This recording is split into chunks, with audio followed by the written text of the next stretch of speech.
What's up, everyone? It's Dave Stone with another live and exciting episode of Develop Awesome Skills. And just wanted to say I've been, on and off lately. I haven't been doing a lot of live videos. I've been working on some other stuff. So I am putting out a concrete floor video series right now. So but that happened like a year ago. My hair was longer and stuff like that. But anyways, guys, today the video is going to be on the moringa cutting update. It's only been 9 days since we cut down those trees and I showed you the taproot. So I'm gonna do an update today and show you guys. What's up, Juan Arcos? I'm gonna show you how those moringas are doing after only 9 days. So I didn't show you me planting all of them only because it would have taken forever. So I'm gonna flip the camera around and show you what we got. So here is the first batch. I put 5 cuttings in this bucket, and right here on top I've got ants, but focus. It's not focusing. I got a bud coming up there. Got another one starting on the top of here and one right there. Got a couple starting on the top here. And this one's also looking pretty vital. Looks like they're all sprouting. Look at this one go. So after 9 days, it already has a branch and a little stem coming up out of it. So all of these guys are doing so well. Maybe might be something there. Maybe down here I got one. So these ones are the ones where I planted the partial roots. So I did these on 8/23, August 23rd, which has been 9 days ago. So the partial roots are planted in these 3 when I broke off the roots. I cut them and put them in separate pots. And then this is Moana on her own here, all cut down. She does not have any sprouts yet. Now this was the one, if you guys remember, that got hit with the, I think it got hit with the Roundup. But it's no sprouts yet, but the trunk is still green. I think something's gonna happen, so I'm gonna give it some time. And this one over here is the actual root, the root ball one that I planted with the big root ball that I trimmed off in these other pots. But that has the taproot on it, so we're gonna see if this one gets some sprouts. But this one was on the edge, the side, the bonsai part on Maui. And I cut this off and let it come up at an angle, and check this out already. This is just incredible to me. It's sprouting everywhere. It's got branches here, here, here, here, here, here, over here in the back. We got more coming in right there, all along here. So every single one of these branches is sprouting new branches. So I'm pretty excited about this one. This one in particular, it's gonna be a really strong tree, and I might actually just go plant it in my yard. I might actually do a video of that, just planting it in my yard right in the front, so then I can have a nice microclimate to start a building. Hey, Juan Arcos, wow, it's coming back super hardy. I know, right? I'm super excited about it. Orlando Backyard Gardening, nice, go Moringa, yes. I do love these moringas. And this other cutting over here, since I'm doing a cutting update, is doing so well. This is the top of the cutting, but most of that cutting is dead actually, all the way down to that first branch. So there's some really nice, beautiful branches coming out of this cutting here. And something really cool about that experiment, the native soil experiment, about planting the moringas in native soil and seeing how they do. This little guy came out of the native soil here, and look at this trunk. It's like got three stems coming up out of the same trunk. Very interesting to look at. So I'm really excited about this one in particular. I know this was the test, Orlando Backyard Gardening, this was the test I did. Jay Behringer asked me to try to do a test of planting moringas in native clay with no amendments. So I have a few videos on that. And this is one of the sprouts that happened. I got a 50% germination rate. And the ones that are growing out of the clay seem to be really strong. So I'm going to be planting those in my backyard as well. And we're gonna see how they do. But anyways, check them out. I'll link that video also. So that's the moringa cutting update, but I also wanted to update everybody because I've been getting a lot of comments on the Rainbow Eucalyptus, wondering how she's doing. So everything's doing pretty well, with a few exceptions. But here's the Rainbow Eucalyptus. I got this from Seamus, planted it in February, and it was pretty much just a stick. The top I pruned it back because it was kind of dying on the top. But now this is all brand new foliage. I mean, since February, so it's pretty quick grower, definitely not as fast as a moringa. But cool thing is, let me flip the camera. I'm already getting colors. I'm already getting some pinks. If you guys can see that. Nikki, where are you going to store them come winter? I'm just thinking, what am I going to do come winter to protect my little seedlings?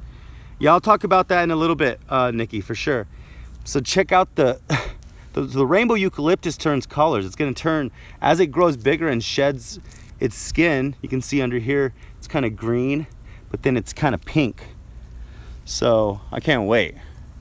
It's just such a beautiful tree. You should check out Jay Behringer's videos. He has a Rainbow Eucalyptus in his yard that's amazing. Yeah, look at that. It's just gonna turn neon colors. So yeah, it's built a lot of foliage since, and it's still got a lot of new growth. So the new growth is nice. It's what I like to see. I do foliar feed this with all my other trees, but it's just beautiful, beautiful new growth. So that's the rainbow, guys. Hopefully in a couple years we're gonna see this really grow.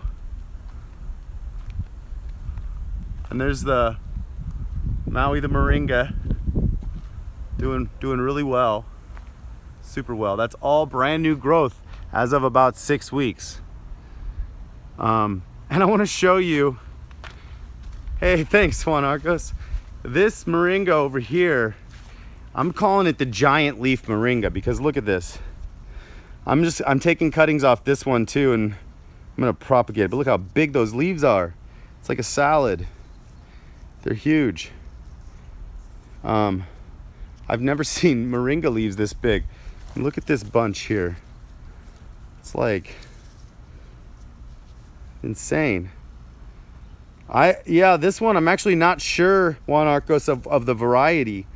But it's just huge.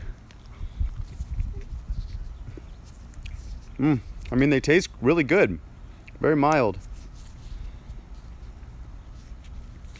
Compared to some of the other leaves, I mean, look at that. That leaf, one leaf, compared to these other leaves. It's crazy. And that one's big. But on this tree, oh yeah, look, we're getting some big leaves on this tree too. That's a big one. So we started trimming this one back, kept trimming it, topping it. So it branched out a lot more. So it's growing.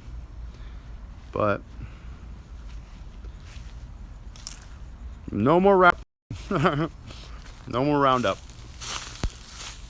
I love my moringas. I don't really wash them before I eat them either. So let's see, Nikki. Some seedlings in the ground have big leaves. Yeah. Tried some leaves and tasted like peanut butter. Awesome. Right on. Like a hybrid moringa. Okay, so Nikki, where are you gonna store them come winter? I'm just thinking, what am I gonna do come winter to protect my little seedlings? So look at this kind of little structure. I haven't done a video on it yet, guys, but this structure is 4 electrical conduit posts And then there's some concrete reinforcement up there. I'm gonna show you what this is. So you can go to Home Depot or Lowe's or whatever, and you get it. And so it's this stuff. It's like it's ladder wire. Okay. And you can just build a small cage, and then you bend the ladder wire at the top, and it just pushes down in the holes. You don't need to make it this high. Like, you could cut these posts in half here and have just a loop on top.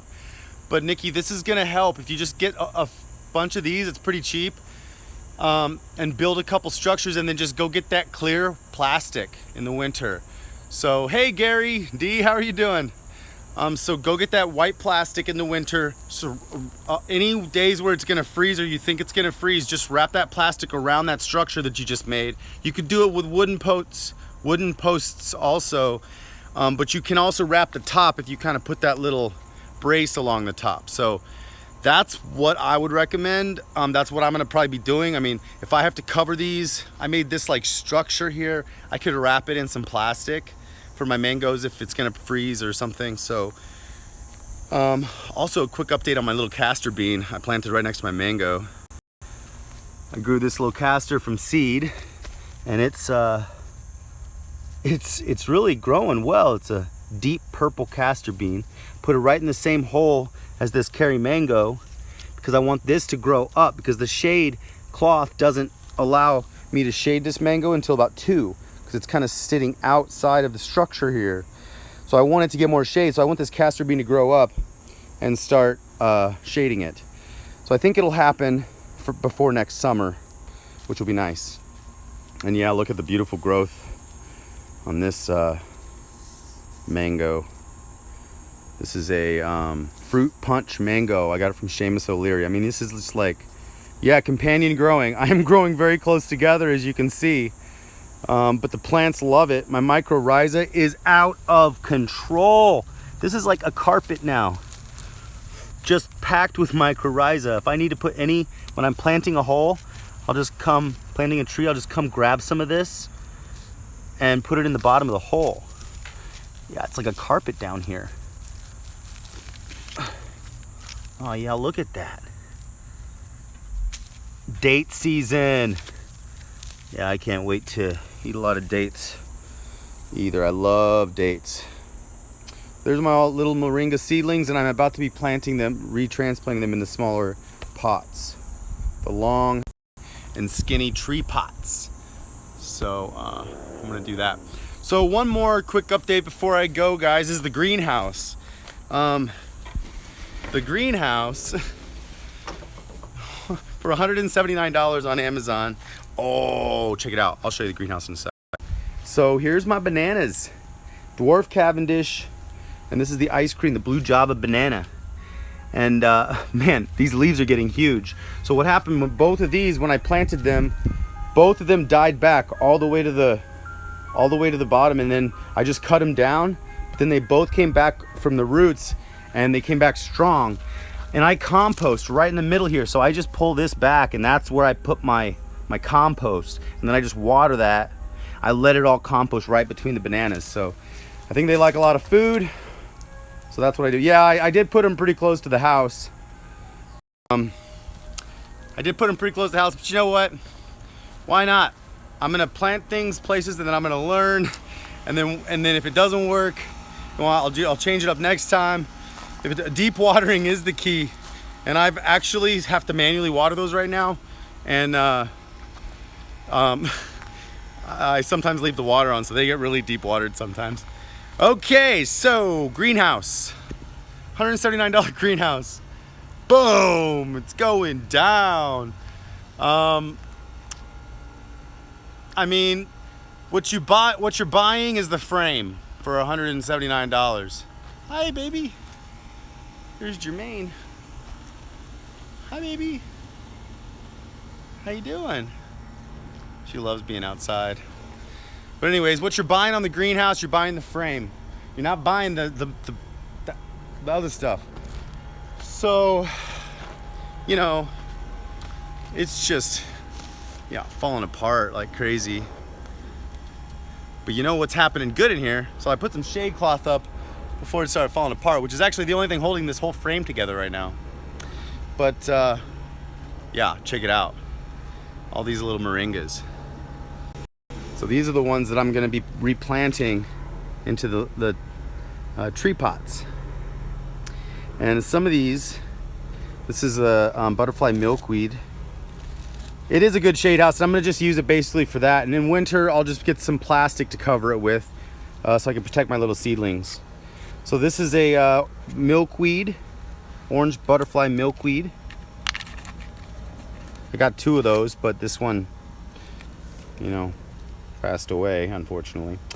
Now this is something very interesting. It's called the South Sea salad tree, and I'm getting like some salad coming up.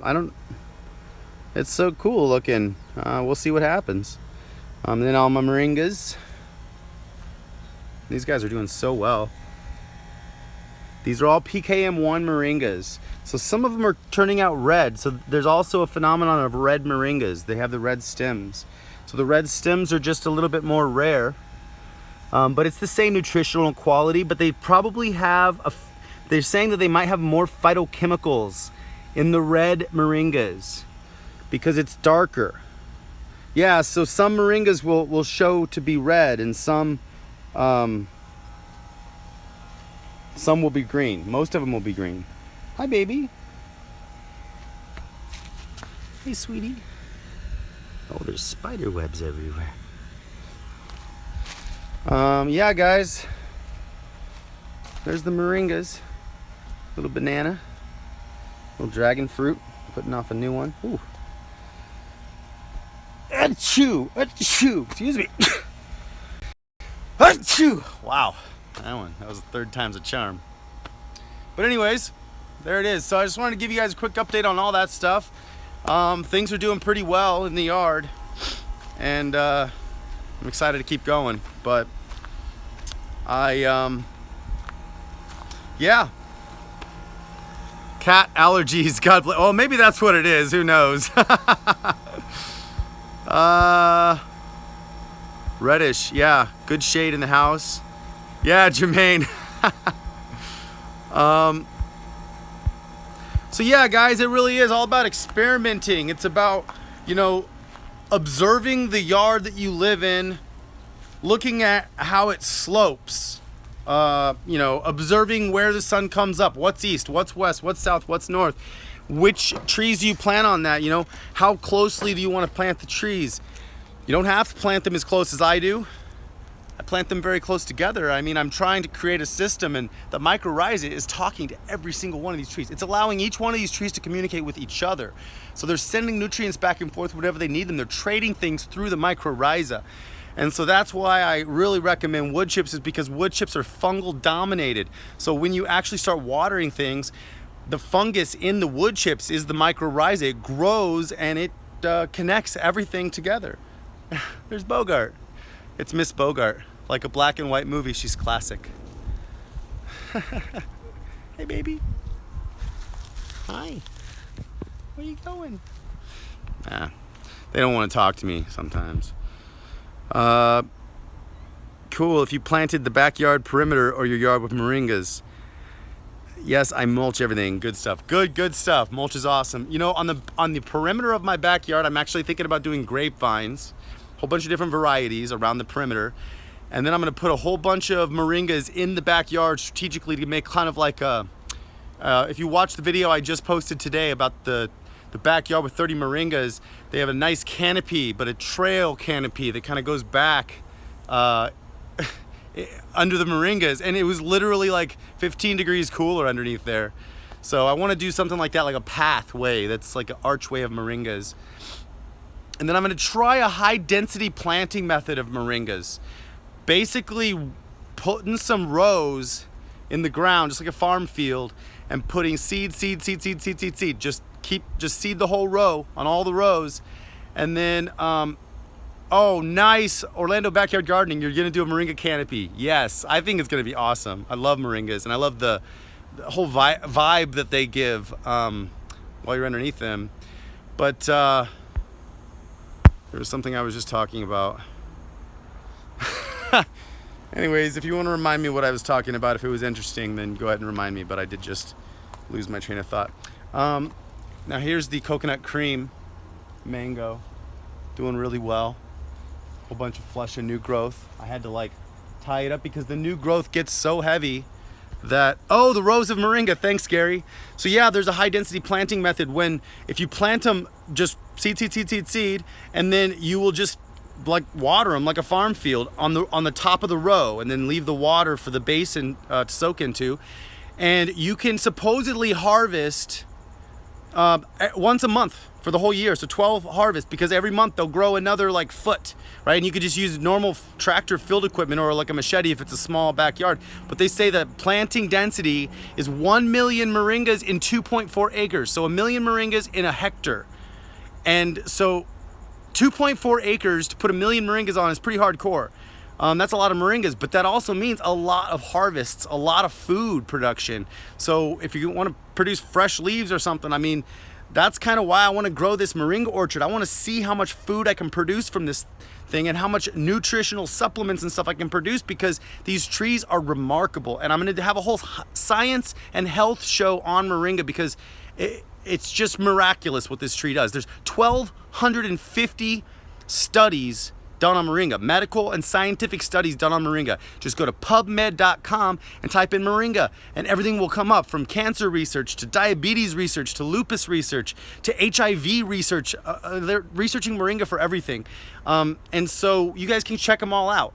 Now, there's a lot of animal testing on there, and I definitely don't advocate that, but you know, the studies are already done. They're scientific, they're medical studies, and they're out there for us to look at and see what moringa is all about. And it's literally health in a tree, guys. It's something you should be taking every day. If you can't grow your own tree, you should get some really pure moringa organic capsules, or you should get some powder.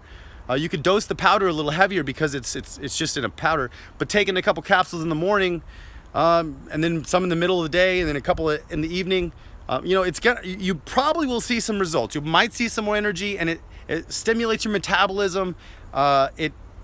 It just does so many things. So that's why I really want to break down everything that it does. And I'm really close to having my book done on moringa, so at least my first one. So anyways, guys, I'm gonna sign out on my mangoes here. Your moringa ran out. Oh yeah, I know. It's hard to find a good source that just keeps coming. That's why we got to grow our own trees. And that's why I'm super excited about growing my trees, guys. So if you like this video, give me a big green thumbs up, share this video with the world, and comment below, guys, because I'm gonna answer all my comments. And I really love it when you guys give me a challenge or something to do. So